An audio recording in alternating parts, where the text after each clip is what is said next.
Ya bisa beli itu sertifikasi. Mungkin ada yang palsu lagi. Palsu. Ya kalau itu sih ijazah aja palsu ya, apalagi sertifikasi. Teman saya, Pak Menteri, Hakim MK, dituduh ijazah palsu. Iya, sahabat baik saya Pak Arsul Sani. Tapi hebatnya dia tampil di depan, tunjuk itu ijazahnya yang asli. Nggak kayak yang lain. Ya. Pernyataan anggota DPR RI dari fraksi Demokrat Benny Kaharman soal ijazah palsu berbuntut panjang. Benny dalam rapat kerja balik DPR dengan Kemendikbudrismen dan Kementerian Agama menyinggung soal ijazah palsu. Inilah yang kemudian ditanggapi Partai Solidaritas Indonesia (PSI) dan diduga dikaitkan dengan isu ijazah Jokowi. Ketua Harian PSI Ahmad Ali bilang, kasus ijazah bisa bergulir lama, pasti ada pihak yang menjadi otak dan membiayai.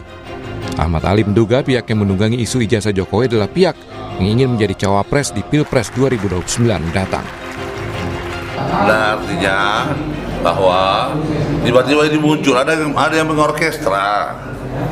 Kalau kita lihat politiknya ini, ya ujung-ujungnya pertarungan wapres, siapa sih nanti yang menjadi saingannya Gibran jadi wapres sih?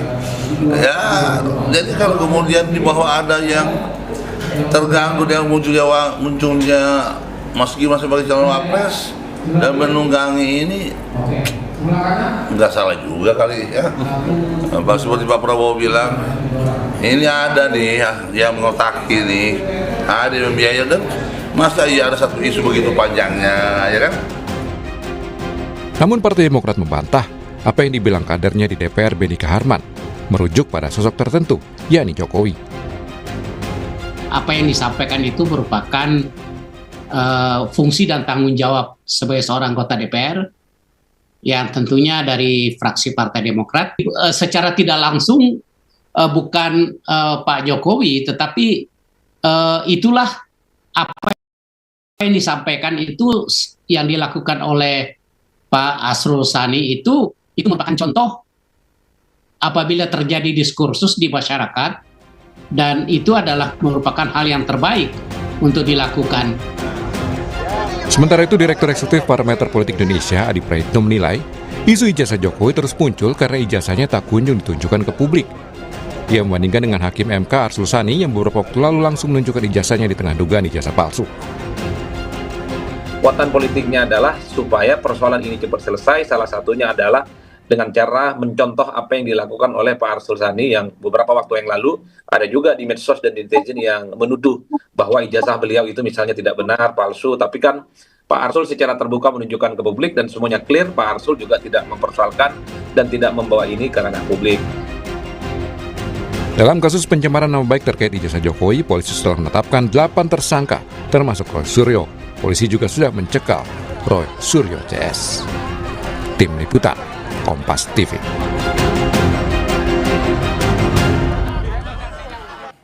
Saudara, isu ijazah Jokowi tak kunjung kelar. Kini malah ada isu kalau munculnya polemik ijazah Jokowi dipelihara untuk kepentingan calon wakil presiden di 2029.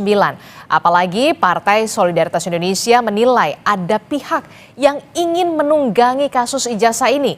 Benarkah demikian? Kita akan ulas bersama dengan anggota Majelis Tinggi Partai Demokrat, Syarif Hasan, bersama kami bergabung melalui sambungan daring, dan juga di studio Orange Kompas TV sudah hadir Ketua DPP Partai Solidaritas Indonesia, Bung Bestari Barus. Selamat pagi Bung Bestari, dan juga selamat pagi Pak Syarif Hasan. Assalamualaikum. Selamat pagi.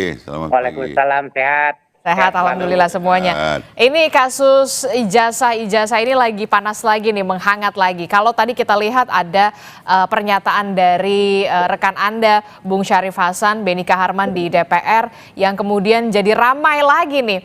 Nah, saya ingin ke Bung Syarif Hasan dulu. Bung Syarif, jadi pernyataan rekan Anda, Benny Kaharman ini ada maksud menyindir atau bagaimana sebenarnya?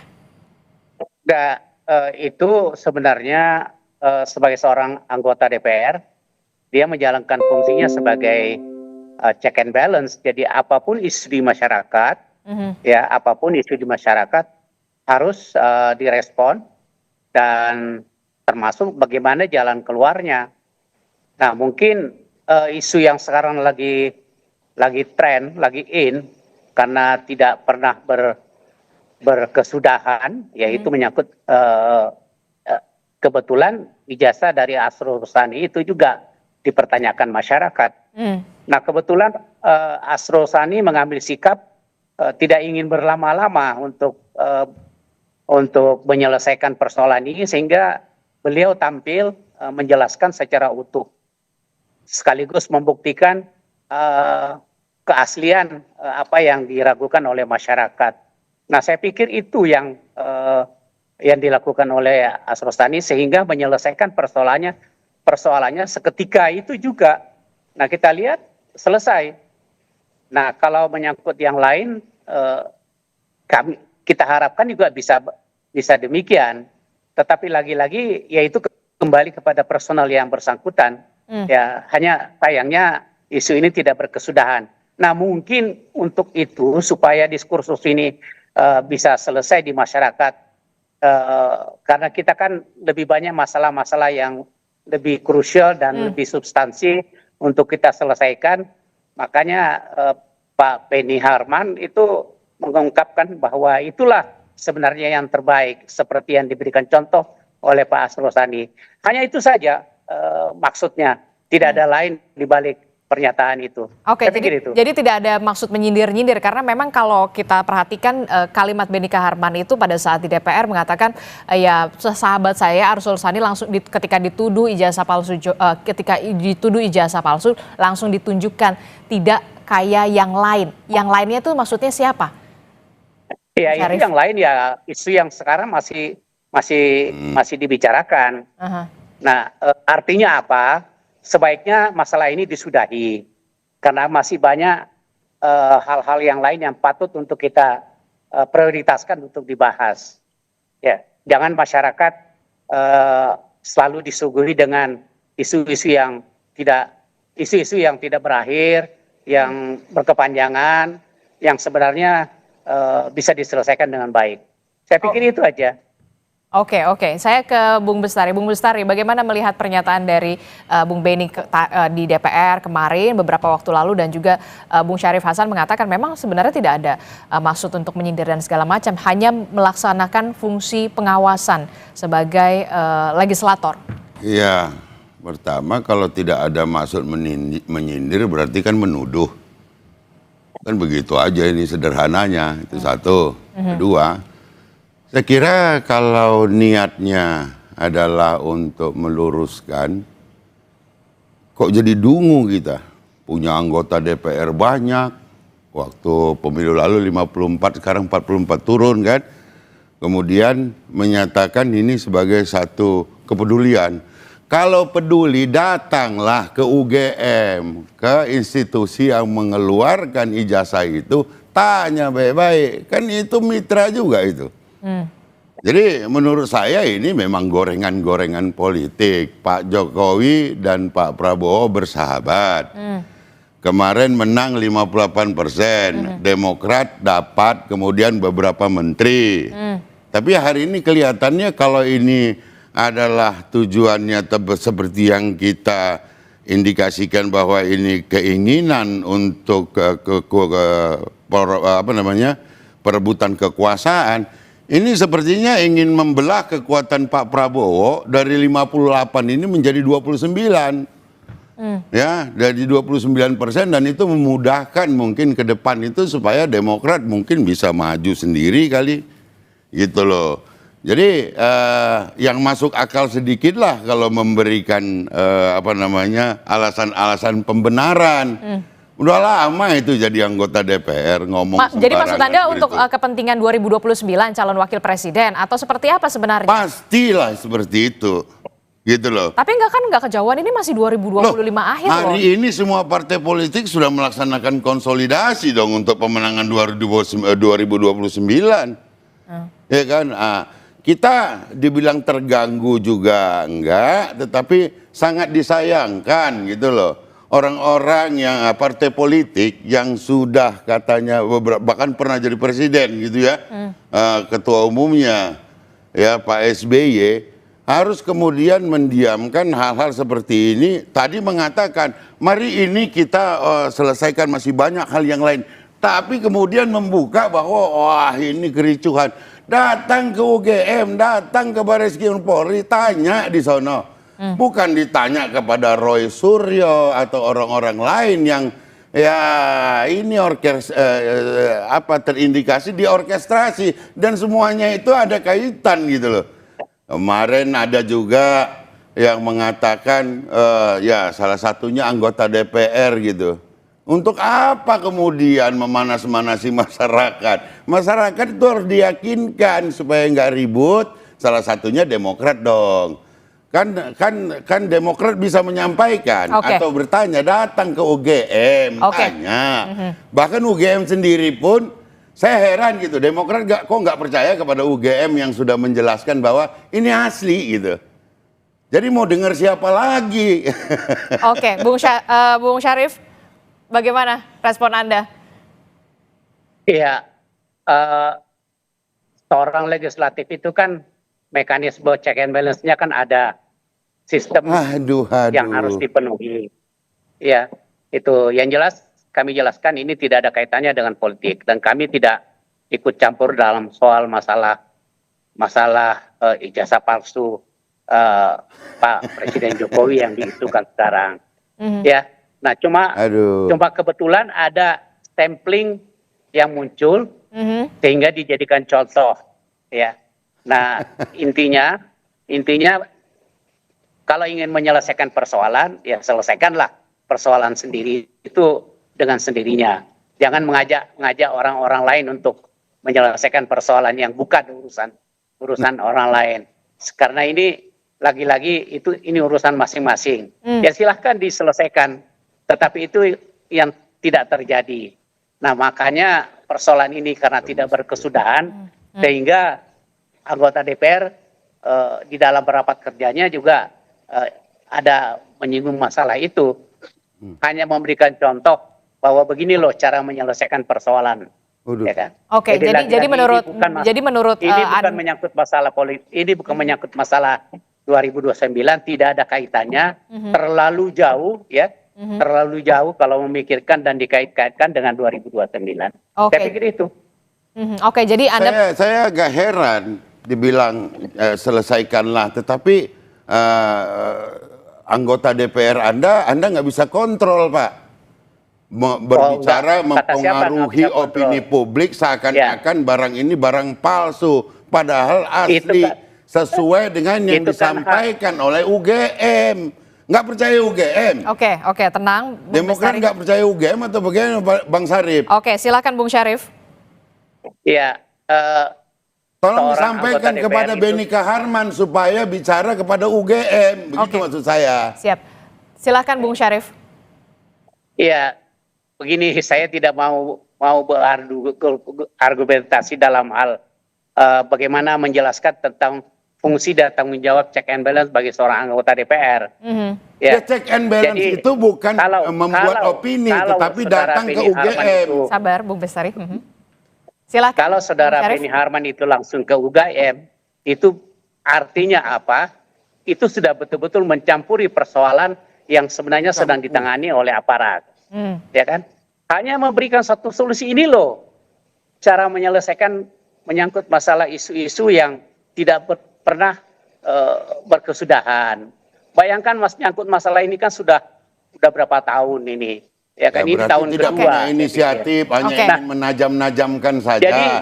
Jadi lagi-lagi mekanisme anggota DPR dalam menjalankan check and balance itu sudah ada, ya kan? Bukan serta-merta, ya kan?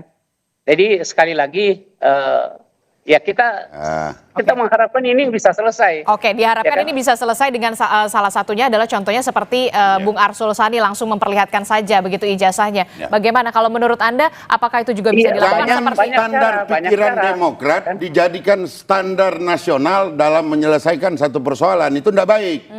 Gitu loh. Biarkanlah mekanisme dalam bertata negara kita ini berjalan sebagaimana mestinya. Anda hanya tidak punya keinginan untuk mengarahkan you punya anggota DPR berdiskusi dengan UGM.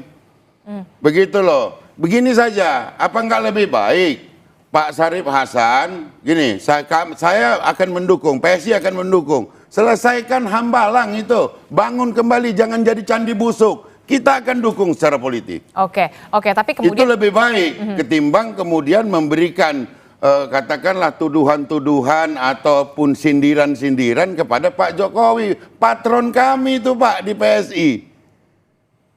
Oke, tapi kemudian Bung Syarif mengatakan mungkin solusinya bisa seperti Arsul Sani, Bung Arsul Sani dengan memperlihatkan ijazah asli kepada publik. Kita sebagai warga negara PSI khususnya tunduk patuh kepada negara. Apa perangkat negara yang sedang bekerja itu yang kita patuhi. Maka saya menghimbau kepada Pak Syarif Hasan, senior saya ya di politik, untuk di internal itu arahkan saja Pak ke UGM, kemudian ke Barreskrim atau Kapolri untuk bertanya di sana. Jangan membuat opini ini semakin jadi huru-hara. Oke, baik Bung Syarif. Kan? Cocok nggak Pak? Ya. Oke, silakan Bung Syarif. Ini saran yang menyesatkan. Loh, Kalau itu kami lakukan, artinya kami sudah ikut campur secara langsung, ikut cawe-cawe secara langsung, bukan itu, ya kan? Jadi kita tidak usah mempersulit persoalan yang bukan urusan Demokrat, kami tidak ingin touch. Tetapi kami juga harus ada sistem yang harus kita tegakkan di DPR. Nah, lagi-lagi kalau menyangkut masalah Hambalang tidak ada sesuatu yang patut untuk Anda pertanyakan. Hal itu sudah ada di tangan KPK. Dan KPK yang membuat kita bukan bicara hukumnya Pak, selesaikan, ya kan? Jangan jadi candi busuk itu. Kan Bapak banyak punya banggar di sana. Kita lihat saja nanti ke depan. Ya. Bagaimana cara menyelesaikan masalah-masalah yang ada sekarang ini. Kita lihat ya 5 tahun ke depan apa yang terjadi. Saya pikir itu. Tapi kemudian dengan adanya pernyataan Benika Harman yang cukup membuat ramai begitu ya, adakah arahan dari Ketua Umum dari partai Anda, Bung Syarif Hasan, soal untuk lebih mengklarifikasi soal ini? Saya pikir ini belum sampai taraf untuk mendapatkan pengarahan dari Ketua Umum. Karena ini hal tidak ada sesuatu yang aneh di dalam pernyataan Saudara Benika Harman. Ini hanya merupakan check and balance dan solusi, ya kan? Jadi tidak mendiskreditkan seseorang.